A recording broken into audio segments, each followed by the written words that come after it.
Yo, what is really good, my dudes? Today is Monday, August 6th, 2018, and we got another RuneScape update for y'all. Today we see the release of Master Skillcape perks, as well as some changes to some old level 99 Skillcape perks. So without any further ado, let's jump right into the video. Let's go. Cats is the illest. What you talking about, Willis? Alright guys, first and foremost I want to talk about the 99 Skillcape perks that have been changed. So let's get right into those first. First off, agility. It will no longer fail any agility obstacle. This has been rolled out to work on every single obstacle in the game. Constitution. It retains the current effect, but will heal you continuously through combat. Construction has a chance to save planks when building in your player-owned house. Crafting provides a chance to cut all gems in your inventory at once and provides unlimited thread. Divination, the wisps will now last for a fixed amount of time when first harvested. Firemaking, fire spirits will give better rewards and will act as a light source. Fletching will provide a chance to get extra bolts, arrows, and darts. Hunter increases the effective range on your traps by 2 tiles. Prayer retains its current effect but also acts as a first aid cape if owned. And Thieving, all drops will be noted and stacks with the Ardoin cape if you have it owned.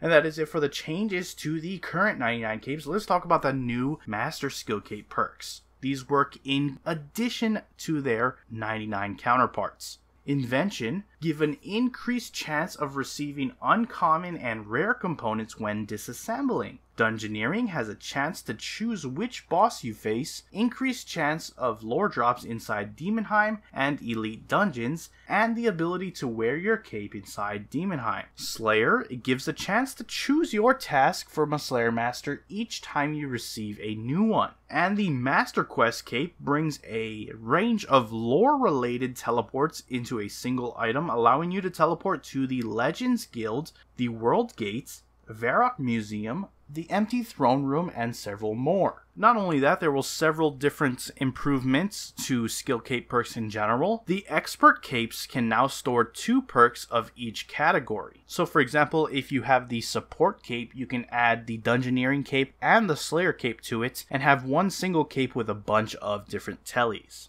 When right-clicking the Max Cape, any perks that have been activated will appear on the right-click menu. The quest icon now shows on the Max Cape tooltip instead of the All Skills icon. Increased chance of getting strange and golden rocks when skilling with the relevant cape equipped. Bird Nest drop chance modifiers now increase your chance even more. And finally, multiple typos across Skill Masters dialogues have been tweaked. And that is it for your main game update. A lot of cool stuff regarding the Skillcapes. Let's shift gears now and see exactly what we got going on in the patch notes. So let's go ahead and check it out. Thanks to ModStu's Game Jam project, construction has been opened up to free-to-play a little bit more extensively. Here are some of the changes. Alfred Stonemason near Taverley Lodestone now has the option to buy, move, and redecorate a player-owned house on free-to-play worlds. He sells modest quantities of bronze nails, bolts of cloth, a watering can, and low-level garden plants to aid new players in starting to furnish their player-owned house. The construction achievement path has been expanded to introduce making planks, removing furniture, and building a wider variety of furniture. Its members requirement has been removed. The estate agent is now visible to free-to-play, also allowing access to options to buy, move to free-to-play areas only, and redecorate the player-owned house in free-to-play worlds. POHs are now accessible on free-to-play worlds. Some member-only room features may still be restricted. The garden supplier in Falador is now visible to free-to-play, and they can buy bagged dead tree and bagged plant 1. The construction guidebook from the estate agent is now a free-to-play object and has been updated to account for free-to-play construction changes.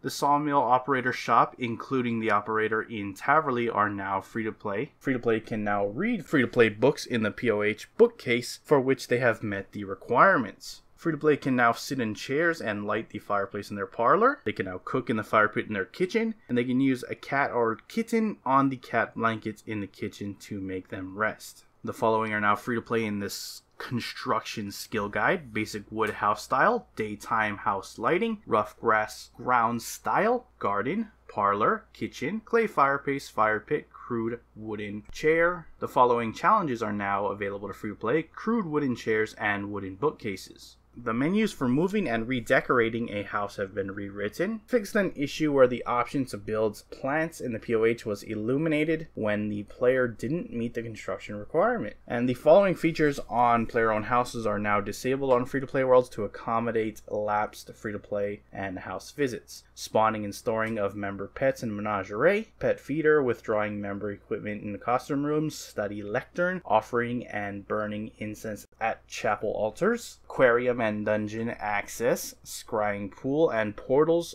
to pay-to-play areas, boxing ring, and the clockwork bench. Moving on to some fixes to the beach. A tile of blocking has been re-added to the first floor of the Lumbridge fishing store. Players will no longer be able to use Death Touch darts on Claudia. The starfish location used for one of the beach sandy clues is now visible in minimum detail mode. Corrected a typo on a sandy clue. Raynal now gives players their next sandy clue regardless of if she's in her store. Iron Men can now continue skilling at the beach during happy hours and heatwave weekends with a maximum temperature gauge at 50% of the usual XP rate. Players should now have their beach progress reset correctly if they log into a clan citadel on daily reset. Players who have eaten their fill of ice cream shortly before the heatwave weekend begins will now be able to eat the entitled increased amount.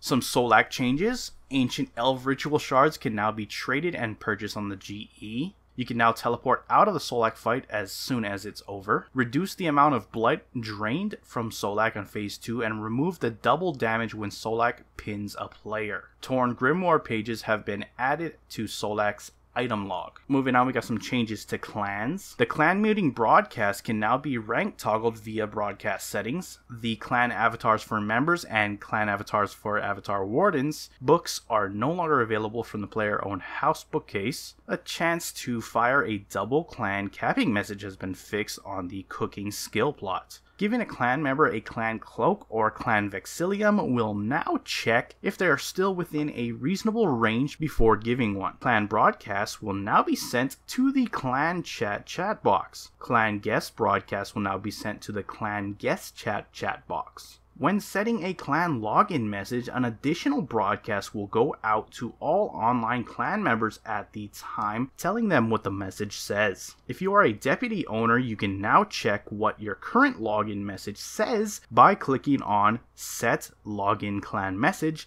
and pressing the check option. Next, AOD, Nimi Forest, and the Well of Goodwill have been added to the place category on the clan notice board. You can now only give a clan Vex or clan cloak to members in your clan only. World 1 and World 200 will now broadcast from the clan notice board. The clan resources given to you from the loom, kiln, furnace, and barbecue skill plots have been increased to make it in line with the avatar update. Mining ore and precious ore in the clan citadel will no longer contribute to stone player total. Iron Man will now get a 50% skill plot boost when attuned to the stone in their clan citadel. Players can no longer go above their weekly resource cap at a clan citadel. Checking your clan log will now show the progress of your clan avatar's gathering. A clan system broadcast will be sent when you hit 100% of resources your avatar has gathered to show the clan's avatar gathering progress. Iron Man can now gather resources for your clan using their avatar. And guest clan broadcasts will no longer display as your own clan name when a player who hasn't logged in for a long time returns to the game, triggering a clan broadcast. Moving on, we got some ninja fixes. Now when you buy herb packs from the Void Knight at Pest Control, you won't be charged for more than you buy, alongside an updated tooltip. Fixed an issue that was preventing mouse wheel scrolling from working on the Dungeoneering Skip Floors interface over locked floors.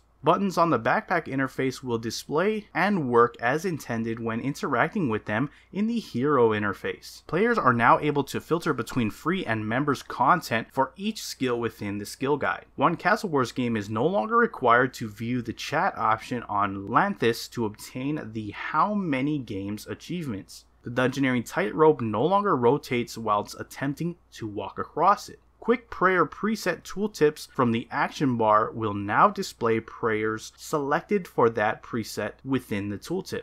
Fixed an issue where the player's name, title, and quick chat bubble along with the press enter the chat line have been adjusted to sit centrally within the chat entry box. Updated the shop interface to bring it in line with modern interface standards. The Beast tab within the Adventures menu has been updated in Legacy mode to remove the inconsistent elements. Players will no longer be able to start Legacy of Seergaze without completing Darkness of Hallow Vale. Graphically updated the quest interface, removed the old graphics buttons and frames, and replaced them with a more modern version. Updated the quest journal, quest overview, and quest start, and updated the font on the quest list. And finally, they've made some code optimizations to the prayer skill, including the way they work.